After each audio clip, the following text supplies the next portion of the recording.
ჩემი მიზანი არ არის რომელიმე სწავლების გაზიარება. მე რას ვხებულობ და რას არ ვხებულობ, ეს საერთოდ არ არის მნიშვნელოვანი, მე ასე მგონია. ის რაც გამოცდილია ცხოვრებაში. მე არა ვარ თეორეტიკოსი, როგორც მიხვდით. მე პრაქტიკოსი ვარ. თუ რამეს ვამბობ, ყველაფერს გახორციელების უნარი მაქვს და შემიძლია. და ეს ყველაფერი რა თქმა უნდა ცოდნიდანაც მოდის და გარკვეული თვისებებიდანაც, იმიტომ რომ დიდი ხანია ვეცებ. გუშინ და გუშინწი რო დაიწყეს ესე საუბარი თემებზე, ესე არ ვარ. მე ეს ყველაფერი გადავიაზრე ჩემი ცხოვრების განმავლობაში და ჩემი ცხოვრება პატარა არ არის. საკმაოდ დიდია. ასაკობრივად. აქედან გამომდინარე, მე რასაც ვამბობ, თუ ვერ გაიგეთ, შეგიძლიათ კითხოთ და მე დავასაბუთებ. თუ ვერ დავასაბუთე, ესე იგი მეც ვერ გავიგე. ბოლომდე. მაგრამ ჩვენც ადამიანები ვართ, ხო? და რაღაცაში მეშლება ესე იგი. ეს სირცხვილი არ არის. არცოდნა სირცხვილი არ არის. არცოდნა არ არსებობს. მე არავის არაფერს ვასწავლი. ყოველთვის ვამბობ, იმიტომ რომ მე არ შემიძლია ვინმეს რამე ვასწავლო. და არც არავის დედამიწაზე ვინც მოსულა, არაფერი არ უსწავლებია, ტყუილია. თუ შენში არ დევს ის, თუ შენ საკუთარ თავში არ ჩაიხედავ, თუ აგიტაცებს პატივმოყვარეობა, ვერასოდეს ვერ გაიზრდები. საკუთარ თავში ჩახედვა რას ნიშნავს, იცი? შენ რეალურად დაინახო ვინ ხარ შენ. შეიცან თავი შენი აქედან მოდის. და არც სოკრატეს არ უთქვია პირველად შეიცან თავი შენი. სოკრატემდე ბევრად ადრე ითქვა ეს სიტყვები. ეს იცი რას ნიშნავს? რომ შენ უკვე იცი, რომ შენ არავისზე უკეთესი ხარ და არავისზე უარესი. და არ არსებობს ისეთი რამ, რის გაკეთება შენ არ შეგიძლია. რომ შენ ღმერთში ხარ, მამაში ხარ და მამა შენშია. ქრისტე ამბობს ამას. მე მამაში ვარ და მამა ჩემშია და ვისაც ჩემი სწამს, თქვენც მამაში იქნებით და მამა თქვენშიო. ღმერთის დაკარგვა ხდება შენში და არა შენს გარეთ. შემოქმედის დაკარგვაზე მაქვს საუბარი, ის თავისთავად არსებობს. იმას შენი არსებობა არც აწუხებს და არც ავდიდრებს. სიმართლე თუ გაინტერესებთ. თუ პრაქტიკალური თეორია სწორია და აბსოლუტურად სწორია, იმიტომ რომ მათემატიკური თეორიაა, ესე იგი შენ მისი ნაწილი ხარ. და ნაწილი მთლიანად თუ შეიგრძნობს, ის მთელიც არის. ეს არის დეკადისა და მონადის თეორიის ფუნდამენტიც. ანუ პითაგორას თეორიის. 10 რო 1-ია. 10 რეალობაა. 0 და 1-ის კომპოზიცია. ხვდებით ხო? აი ამის გააზრებაა ყველაზე მთავარი. გინდათ ყველაფერი გამოგივიძეთ. არ არის საკმარისი რომ გინდათ. გჯერავთ რომ გამოგივა. ეს მომენტია. საკუთარ თავს უნდა დაუჯეროთ პირველ რიგში. უნდა დაუჯეროთ თქვენ ყველაფერი შეგიძლიათ. და რომ თქვენ ძალიან დიდები ხართ. და ამავე დროს ძალიან პატარები. ყველაფერი ერთად ხართ. იმიტომ ვიცახი, რომ ბინელის მტერი არსი იმაში მდგომარეობს დუალიზმის პრინციპი, რომ ერთიანობაშია ყველაფერი მაგარი. ღამე არ არსებობდა დღე რო არ ყოფილიყო. და დღე არ არსებობდა ღამე რო არ ყოფილიყო. სიკეთე არ არსებობდა ბოროტების გარეშე, იმიტომ რომ მაშინ, როდესაც მაშინ შეიმეცნა რა იყო სიკეთე. და ბოროტება არ არსებობდა სიკეთე რო არ ყოფილიყო. როცა სუბიექტურ სამყაროში ხარ, ავტომატურად ყველაფერი სუბიექტურია, სიკეთეც და ბოროტებაც. ადამიანური სამართალი ეს არ არის რეალური სამართალი. ეს არის ჩვენი სუბიექტური სამართალი და ჩვენი სუბიექტური სიმართლე. მაგალითად, ჩვენთვის წარმოუდგენელია, რომ ერთ კაცს ერთ ცოლზე მეტი ყავდეს. ხვასია ქრისტიანისთვის. მაგრამ მუსულმანისთვის სამართლიანი ერთ კაცს 4 ცოლი ყავდეს. არამხანაზე აღარაფერს ვამბობ. ორივე მართალია. ოღონდ სუბიექტური სიმართლეა, არც ერთი არ არის სიმართლე. ორივე მართალია, ორივე სიმართლეა, იმიტომ რომ იმათზე შეესია. მაგრამ ესე არ არის სინამდვილე, სხვანაირად არის, ხო? ჩვენ გვყავს და ძმა და სამართლიანად გვეჩვენება, რომ გვიყვარს ჩვენი და ძმა. მაგრამ არის მეორე მომენტი. ჩვენ არ გვყავს არც და არც ძმა. კან არ გვყავს, მაგრამ არ გვყავს. იმიტომ რომ ჩვენ მასთან სულიერ ურთიერთობას არ ვგრძნობთ. ანუ სრულყოფილ ერთიანობას ვერ ვგრძნობთ. ეს არ ნიშნავს, რომ არ გვიყვარდეს. ამიტომ ამბობს ქრისტე, ორ მცნებას გიტოვებთ, ის არ ამბობს 10 მცნებას გიტოვებთ. გიყვარდეს ღმერთი შენი და ღმერთი შენი სამყაროა. აი ეს შემოქმედია, ის სრულყოფილება რაც არსებობს და გიყვარდეს მოყვასი შენი, ვითარცა თავი შენი. მოყვასში არ არის დადასტურებული ვინ არის ეს.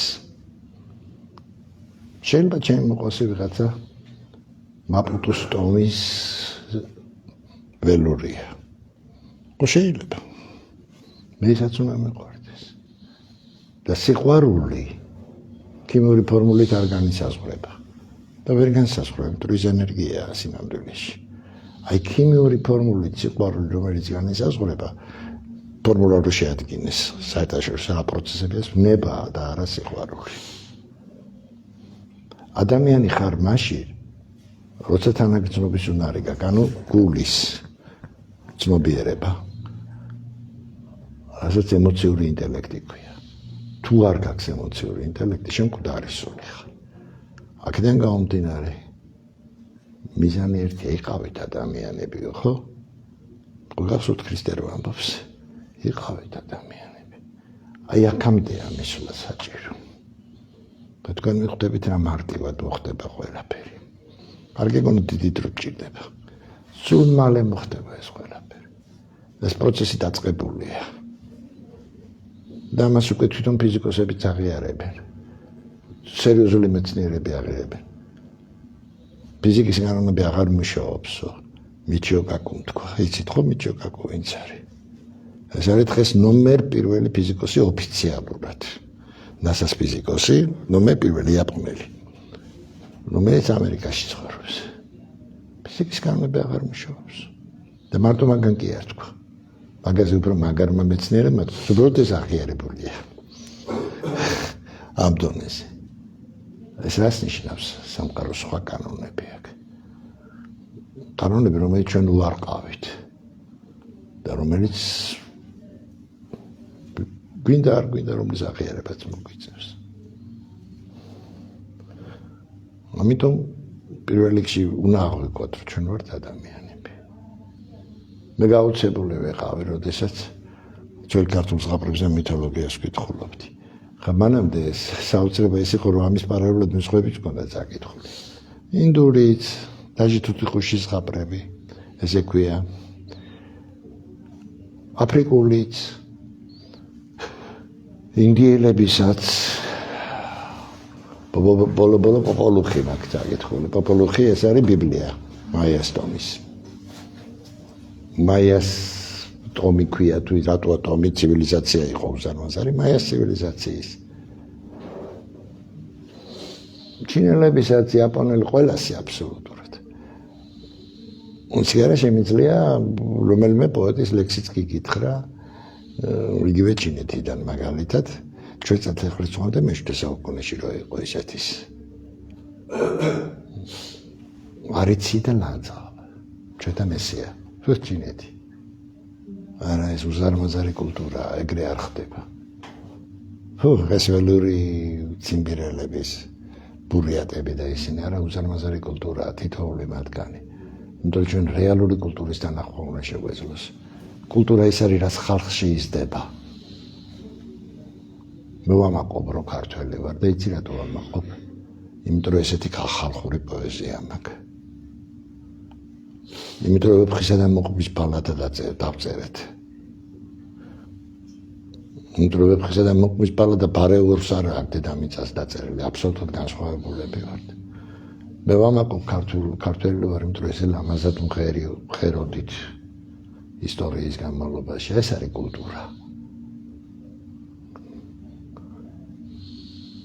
ჩვენ შემოქმედება და კულტურა ერთმანეთისგან ვერ გაგვისხოვებია. ხელოვნებულ ფერსორად. ფსევდოლოგინი ამბობდა შემოქმედება, რომელიც ამაღლებულს არ ემსახურება, შემოქმედება არ არის. აბა მანახეთ ერთი. ჩვენ კულტურაში წარმოქმნილი ლექსი, რომელიც ამაღლებულს არ ემსახურება, ყველა ემსახურება. ეს არის კულტურა. მე ამ კულტურის წარმომადგენელი ვარ.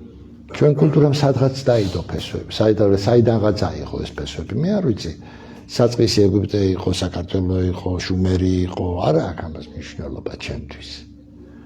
და იმის გამო რომ ჩემი კულტურა მეყვარს, მე მიყვარს სხვისი კულტურაც. მე დიდ პატივს ვცემ სუფიებს. ძალიან მეყვარს მაგალითად პუსუნლი, ჩინური პროზა. მე-16 საუკუნე ვაფრენ რუსულ პროზაზე მარტო გოგოლი და ბულგაკოვი ეყოფა სხვა სროთავი გავანებოთ გერმანული ლიტერატურა მიყვარს ძალიან პოსტრომანტიზმის ვიცი რატომ მიყვარს იმიტომ რომ ჩემი მიყვარს ეს არის გიყვარდეს მოყვასის შენი და როცა ამ სიტუაციამდე მიდიხარ რომ შენ უკვე შენ იმაზე არ ფიქრობ, როგორ მოახდინო ომი, როგორ დაბომბოერები, როგორ გაანადგურო. ჩვენ ამას არ ვიკადრებთ არასოდეს. ქართველი კაცი ამას არ იკადრებს. მე ვიცახი ქართველი, რომელიც ჩინაგანად კულტურულად ქართველია. და ესეთები, რასაც ქვია ბიორობოტები, ანუ უსულო ადამიანები, ასე რომ ვთქვათ, ხო, და არისულები.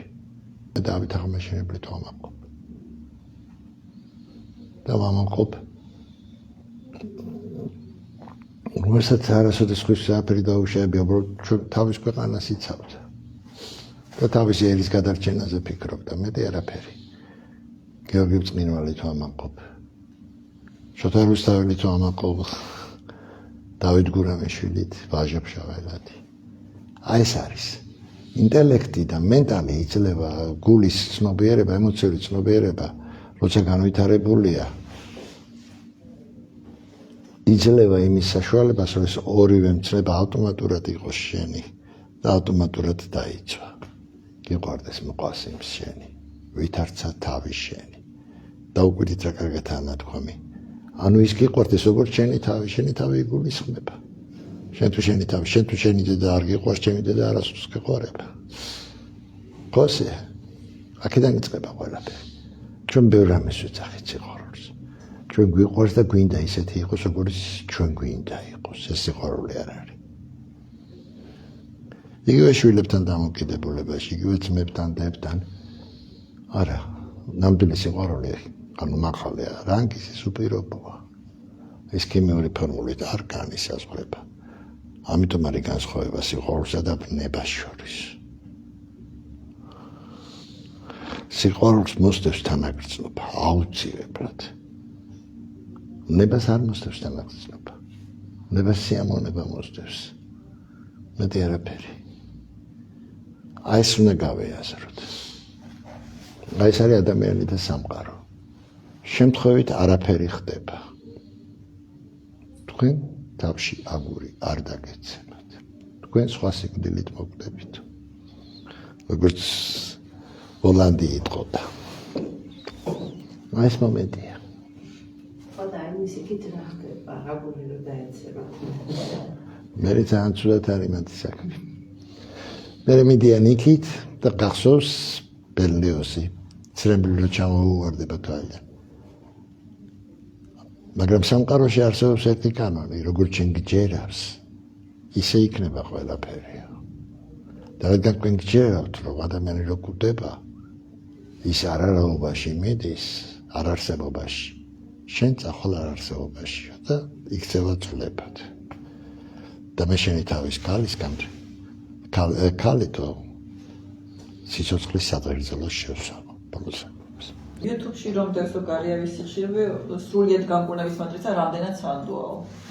არ ვიცი, იმიტომ რომ მაგას გაზომვა უნდა. გაზომვისთვის აპარატურა გჭირდება. მე არ მაქვს ესეთი აპარატურა, ერთგან ნახე გქონდათ, მაგრამ მე არ მაქვს ეს აპარატურა თვითონ რომ გავზომო ყველა ეგ სიხშირე. მაგრამ მაგ სიხშირე შეგიძლია იქ წერია სიხშირის რომელი ჰერცებია. შეგიძლია პროგრამა ჩაწერო ტელეფონში, არის ეს პროგრამა მიცემული მაქვს მე ბევრზე და იმას უსმინო. აი მაგალითად YouTube-ზე რო არის 454 ჰერცის სიხშირე, იმასთან თან მუსიკა ადევს. და 454 ჰერცის სიხშირე ძალიან კარგია ანტიგენისთვის, ანუ ონკოლოგიური დაავადებებისთვის. ხო, ის მანდამაინც არ გავს ნამდვილ 454 ჰერცს. ამიტომ ყველას ვეუბნები, ვისაც უნდა მდგომარეობის გამოსწორება, ანუ ბოღმის ვიბრაციებს ასწორებს ეს, ეგ არის 454 ჰერცი ჩაიწეროს პროგრამა და იმ პროგრამიდან მოусმინოთ. შეგიძლიათ გადმოწეროთ. კი, არის. კი არის. არის როგორ არის იცი? არის ძირითადში ერთიანი, არის სამიანი და არის ცხრიანი პროგრამები. ცხრიანი არაფერში არ გჭირდებათ. იმიტომ რომ 9 სიხშირე ერთდროულად რო დააყენოთ, ძალიან სხვანაირი სმენა უნდა გქონდეს. მინიმუმ დირიჟორის ყური. ოღონდ მართლა დირიჟორად რომ მუშაობს იმისთან ასე კი არა, დირიჟორის ყური რო აქვს. აი როგორიც გქონდა პაგანის, როგორიც იშვიათობაზე აქვს. 15 წელიწადში ერთხელ იბადება ესეთი ადამიანი. ოფიციალურად. არ გჭირდება ეგ ხმა შენ. იქ ხმა არ წყვიტავს არაფერს. სიხშირეს კი როგორ არა შვებას ნაუშნიკებით. ნაუშნიკის გარეშე არა. ნაუშნიკების გარეშე არ შეიძლება. ხო და არის არ შეიძლება. იქ ხმა კი არ არის მთავარი, ვიბრირებაა მთავარი და იმიტომ. და ყურებზე რო იკეთებ ამ იმას სიხშირეს არის მაქსიმუმ შეგიძლია სანხმოვანება დააყენო. იდეალური სანხმოვანება მატერიალურ ასპექტში ეს არის აი მაგალითად შეგიძლიათ დააყენოთ ესეთი სანხმოვანება. პირველი სიხშირე დაიღოთ 174 ჰერცი, რომელიც ხერხემარს იმანშვება მთლიანად. მეორე დააყენო 3-5-იანი 555 ჰერცი, მესამე 888. 555 მატერიალური სამყაროსთვის ვიძახი. ჰერცი ეს არის წარმატების სიხშირე. 3 დღეში იგრძნობთ შედეგებს. და 888 სამხმოვანებაში ვიძახი. ეს არის მატერიალური სიხშირე. 3 დღეში შედეგებს იგრძნობთ. მაგალითად შეგიძლიათ ორგანიზმი კიდე დაარეგულიროთ, ხო? 7-ვე სიხშირის დაყენება ძნელია ერთდროულად, მაგრამ შეგიძლიათ 3-6-9-ის კომბინაცია დააყენოთ 3-ვე. 379, 693 და 963. ეს არის პირველი, მე-7 და მე-4 ჩაკრის სიხშირეები. პრაქტიკულად თელ ორგანიზმს იჭერ. ამიტომ შეგიძლიათ გამოიყენოთ ახლა, რადგან ტექნოლოგიები ამ დონეზე განვითარდა, რატომაც არ უნდა გამოიყენოთ ტექნოლოგია. და თქვენ გონიათ ახლა განვითარდა, არისო? 7000 წლის წინანდელი ელემენტი დენის გამომყოფი შუმერში, იმაში მესოპოტამიაში იპოვეს. და ძლივს მიხვდნენ რა იყო. თიხის ესეთი ჭურჭელია, აი ამ ხელა, აი ამ სიმაღლე და ორი სპილენძის მართული აქვს შიგნით გაყრილი და რაღაცა. ვერ მიხვდნენ რისთვის იყო ესეთი გაკეთებული მილივით. ჩაასხეს ხალი და დენი გამოყო. ელემენტი იყო. აი ამ ხელა ოქროს თვითმფრინავებია გაკეთებული 2500 წლის წინანდელი, როგორც დათარიღებულია ოფიციალურად მაიას იმაში, ცივილიზაციაში თვითმფრინავები. მაგ პერიოდში ვიყავი ბრემენში, იქ ცხოვრობდი. ბრემენის სამეცნიერო ცენტრმა ეს თვითმფრინავი ზუსტი ასლი გააკეთა დიდი. 10 ჯერ უკეთესი აეროდინამიკა ჰქონდა ამ თვითმფრინავს, ვიდრე თანამედროვე თვითმფრინავებს. შეგეარსებობდა. გააფრინეს. საწელი ის გააკეთეს, რა ფანტასტიკური ფორმებია. ანუ წარმოიდგინეთ ტექნოლოგია რა დონეზე იყო. მე შემოწმებულია უზარმაზარი რაოდენობის ჯერ ვიმანები, ხო ეს ხო საოცრება, იცით ვიმანები, ხო? 3000 წლის წინანდელია. ნახაზები რო არის, მფრინავი ტექნოლოგიების. და მე მაქვს ხოთაშორის გადმოწერილი ბიმანების წიგნი. და თვითონ ეს არის აუცილება, თითოეული რა დონეზე იცოდნენ ყველაფერი. აი იმ ტრანსმუტაციაზე ვერ დავამთავრე. როდესაც ადამიანი ჩამოვიდა მიწაზე, მაკროპროზები, რა თქმა უნდა მიკროპროზებს სწავლება დაუწყეს ყველაფერი აქეთ-იქით. შემდეგ გაიხსნა გზა მესიანური ციკლის. და მიზანი რა არის?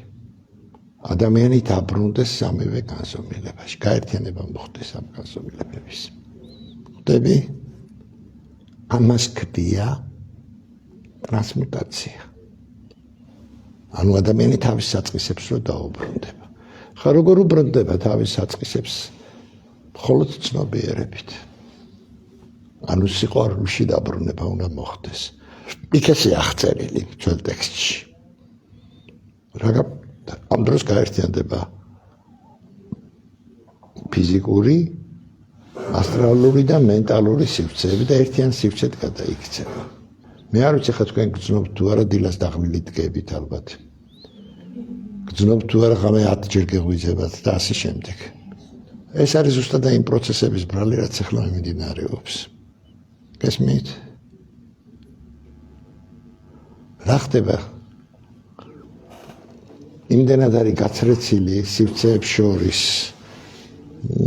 პორტალები და მანძილები, რომ ყველაფერი რეალობაში ხდება და მეორე ცუდ ფიქრს არავინ გპატიებს, ეგრევე გიხდება. ამიტომ ბევრ რამეზე დაფიქრება გმართებს. გესმის? მთავარი ის კი არა აპირში რა ჩადის, მთავარი აპირიდან რა ამოდის. ქრისტე ამბობს ამას სხვათა შორის სახარებაში. ამიტომ დაფიქრებაა საჭირო ყველაფერს. გააზრებაა საჭირო. უნდა შეეჩვიოთ იმას, რომ თავისუფალი და მსუბუქი იყოს. ადამიანი ისეთი უნდა მიიღოთ, როგორიც არის და რა ისეთი, როგორიც შეგინდა იყოს.